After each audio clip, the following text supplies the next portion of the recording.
it's a husky voice Tony from CassetteComeback.com who's full of cold.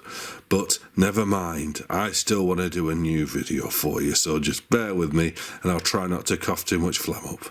So, last week I was a bit bored and I decided just to make something for a laugh, and I made some key rings. I just took some cassettes and put something witty on the back, and just made a few random ones, and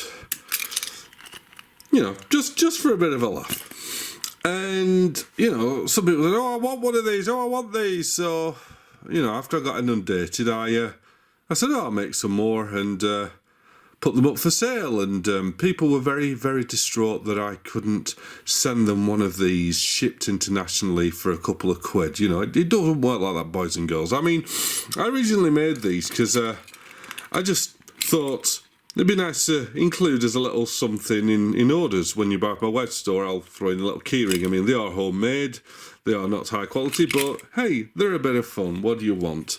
Now, when I get to the crux of this video, I asked my wife and my daughter, I said, "Oh, do you want a keyring? Any particular one?" Not that my wife and daughter really care about cassettes, but they said to me, "Yeah, universally, can you give me one of, of the cassette I like, the pink and blue one?" And what do they mean?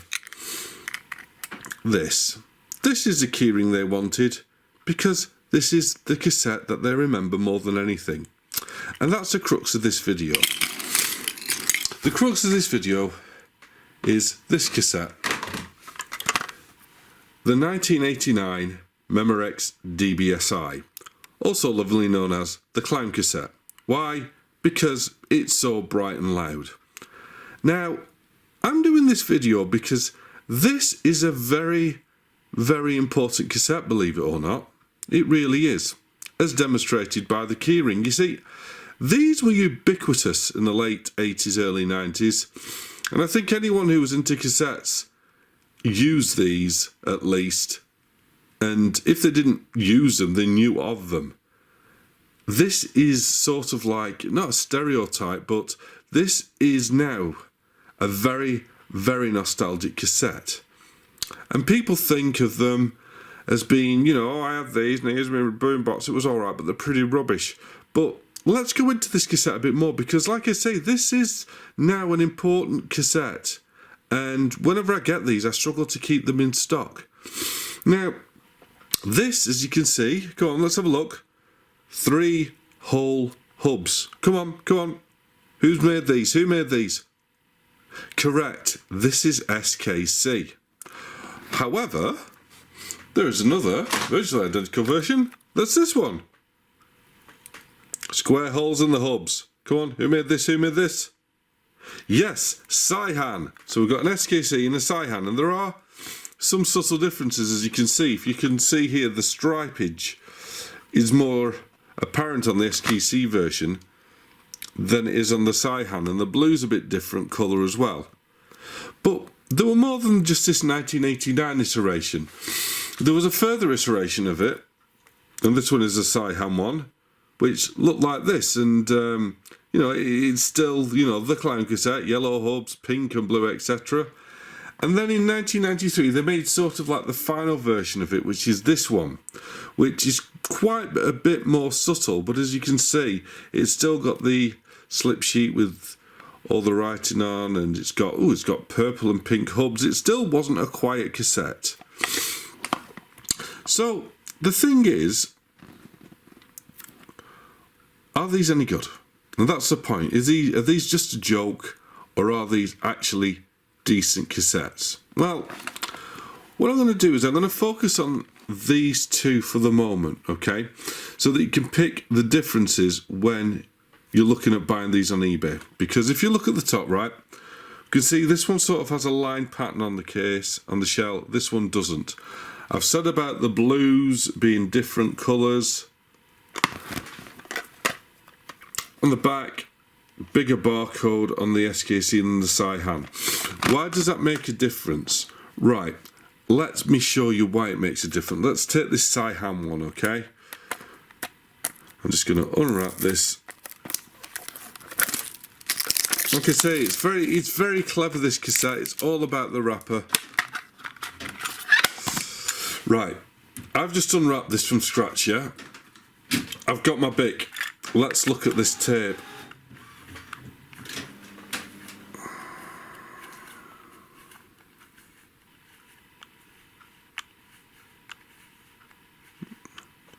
Right, can you see? Can you see? The tape there in the middle, it's a bit warped. Can you see? The tape is not completely flat. And that's a problem I've had with these Saihan versions of this. And this is strange for Saihan, because Saihan is usually a watchword for me for being, you know, decent quality. But I found that these Saihan version of the clown cassette, out of the wrapper, there's something wrong with them. I mean, it looks all right now, but I'll whiz it on a bit, see if there's any more in there. But I've had these where I've had them brand new, just open like this, and I've been losing a channel, and I've been losing the channel because the tapes seem to be a bit warped. Right, this seems okay now, but like I say, how far it'll be till it starts again, I don't know. But like I say, this is why it makes a difference. I'm not a fan of the Saihan version, because the Saihan versions I had, like that, have been a bit warped. The SKC version, though, is the version to have. It's a better version. And like I say, you know something, what's the point of them putting a tear strip on this if I'm going to try and peel it off at the wrong point? Ha ha ha ha. The SKC version is subtly different, as well as because the shell's different as well. But I mean, if you look at them, typical Saihan shell, you know, with the A up at the top and the small window, and the SKC one's just a big SKC shell. But if we look at the actual tape on this, let's see if it's going to make me a liar. I hope it doesn't, but it's a lot browner tape than the Saihan, but it's nice and smooth. So, you know, if you look at the Saihan and the SKC, the Saihan is a darker tape than the SKC, which is a pure ferric. But like I say, the SKC one, I haven't had this problem, whereas I have with the Saihan, where the tape has been warped from new. So that's one way to spot, and that's why I like the SKC version better. Now I'm just going to take these two away, because like I say, these are later versions, but we're not really going to look at them in this video. The other cassettes I want to look at this video, because I did a video on Memorex already, and I touched on a couple, but there's a couple more that I want us to look at today. This one from '87, the MRXIS. I mean, could they get any more letters on this, you know? Let's call it the Memorex MR. X for extra. Yeah, I. Yeah, XI. Yeah, and it's super. Yeah, MRXIS. And then the Memorex CRX II. Now, like I said, these are both from '87. I'll show you the back, because you like to look at the back. So there we go. Yep. This is a premium normal. What does that mean? Premium normal. But yeah, it's a premium normal bias cassette. This one is just a premium cassette, but it's a Chrome Bias 2 Super. So I really like these. So let's open these up and have a look-see at these two. Now, the MRXIS, let's have a see if because again, at this time, Memorex could have been made by either Saihan or SKC, and these ones in '87, because of the way that they're opaque shells, it's hard to tell who made who. But if we can look, right, this one's got like a grid pattern on it. Can you see that? It's sort of like little squares, and this one's lines. Now, bear with me 1 second, even though I've got a cold. Yeah, the CRX2 smells chromy, so I think this is SKC. MRXIS. This is a Saihan Super Ferric. So let me just have a look at the tape colour of the MRXIS. Do you notice the diagonal on the leader? Yeah, that's usually a Saihan sign, isn't it? No, that's yeah. Diagonal leader, yeah. Right. As you can see, this is a nice deep brown ferric, but I do believe this is cobalt doped, which we'll see. And yeah, this one's just a straight line which says it's SKC, and this one is, yeah, very dark. This is if not a pure chrome, there's certainly chrome in there. It could well be a cobalt dope chrome. So these are some more Memorex. I like to give Memorex a little bit of airspace every now and then because they are underrated. A lot of people say, oh, I think they're crap, I hate Memorex, etc. But especially when it comes to these clown cassette, I want to put this in a good deck and show that at least if it's not the Saihan, which, you know, like I say, has the crinkle tape and the dropouts, the SKC version is a decent tape that is very nostalgic, is a proper icon, but is a decent tape. And then, like I say, some more of these 80s Memorex, which were outsourced, but again, which are very decent tapes. I mean, because if we look at the shells again, this one, smooth at the top, Saihan. This clown cassette, smooth at the top, Saihan.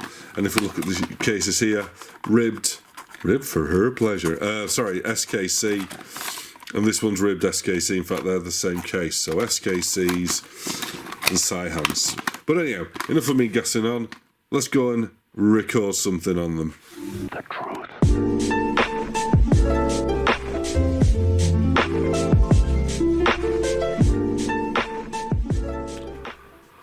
Okay, so I'm going to use the Dragon for this one. So the first one I'm going to use is the MRXIS. I've used these before. Saihan, to me, are known for making competent, if unspectacular, cassettes. But this one's a real underrated one. This is a true super ferric from my testing. I say testing, I've used these, you know, to record albums on personally. And I used to buy these in the day and I like them a lot. So, proper under the radar cassette, I'm going to record this hot. Yeah, I know they look a bit boring, but they look retro cool now. But this is going to peak at +6. So, I've already calibrated it up. So let's have a listen. This track is called Low Life, High Life, and it's from the YouTube audio library. So let's get a bit of recording done.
So yeah, that peaked at +7 at one point. So this can take signal.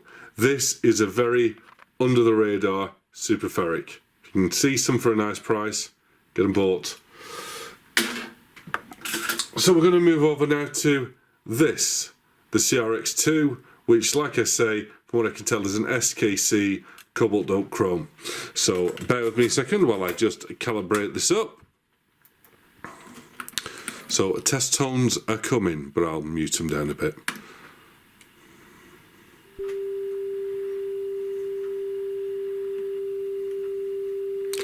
Levels nice and stable.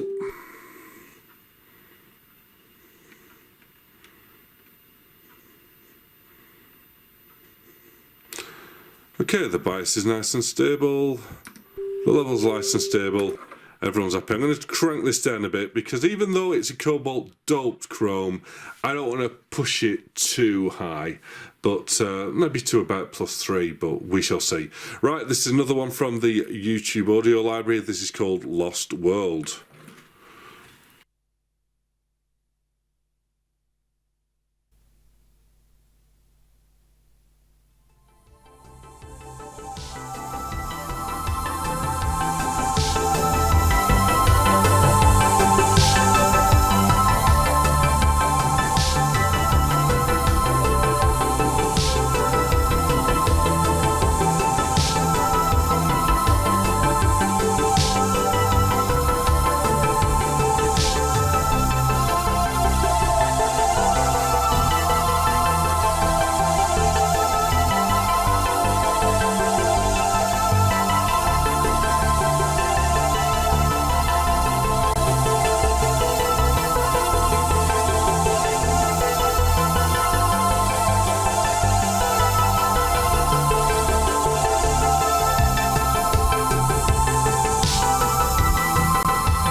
Low Hiss. That wasn't a particularly amazing song, but lots of treble in there. But the bottom line is that this is a very low hiss tape, and you know, keep it around 0 to +3. Like I say, I think there is cobalt dope chrome in this, but again, really under the radar cassette. This one, very, very good. And now the pièce de résistance, the SKC version of the clown cassette. Let's see if this is as crap as everyone remembers, or whether we just use them in low-end decks, boom boxes, cassette recorders, which were shoe boxes, and then we thought that they were just all funny looks and no quality. But let's see what a real deck can do with this. So bear with me while I just calibrate this one up. Test tones are coming.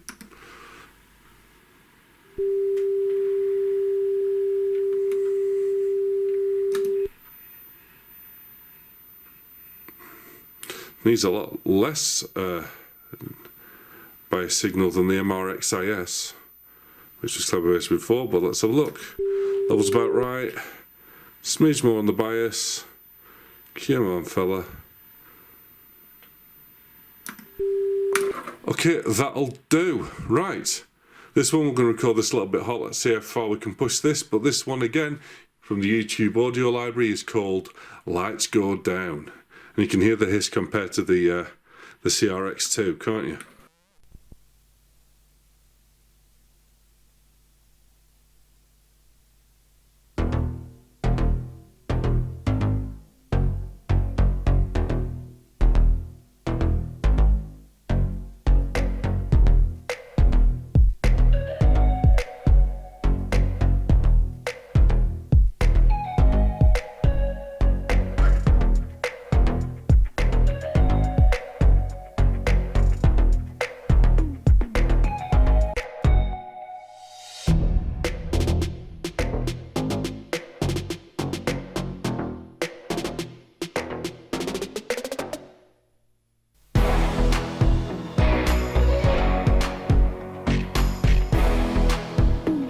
Right, let's set it up a bit.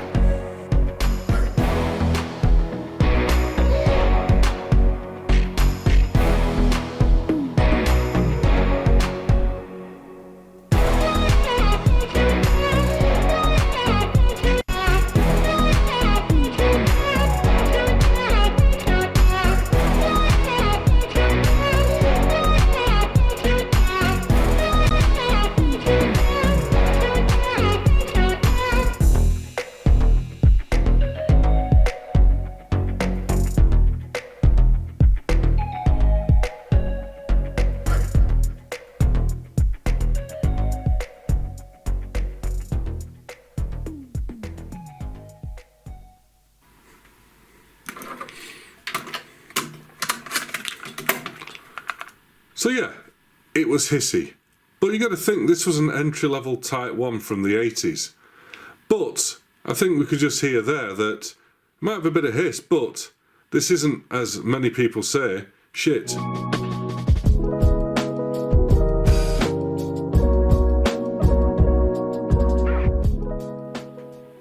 So call them what you like. Look at the 70s ones with disintegrating pads, which incidentally, if the new old stock haven't disintegrated, but look at them, say, ah, no, Memorex were all crap.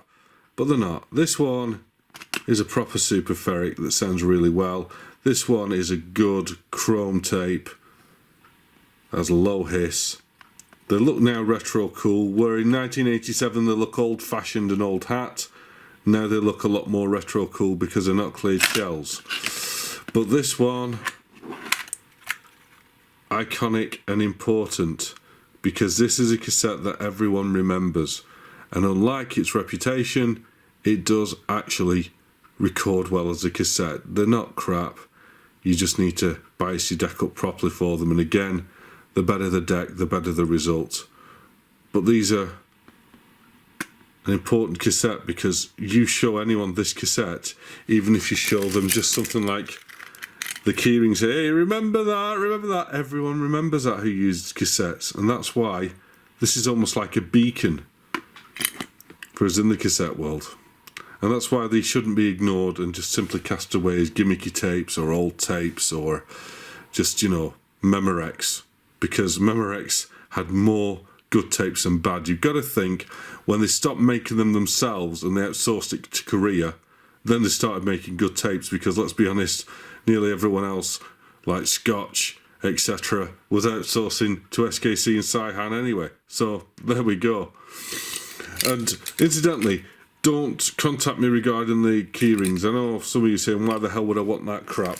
But a lot of you did, and they're not for sale. I'm going to give little keyrings away with purchases from the web store. In fact, if you're lucky, you might get one of the new line of fridge magnets I've been working at.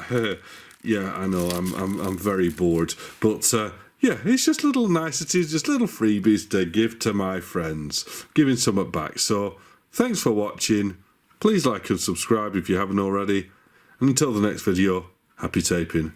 Bye bye.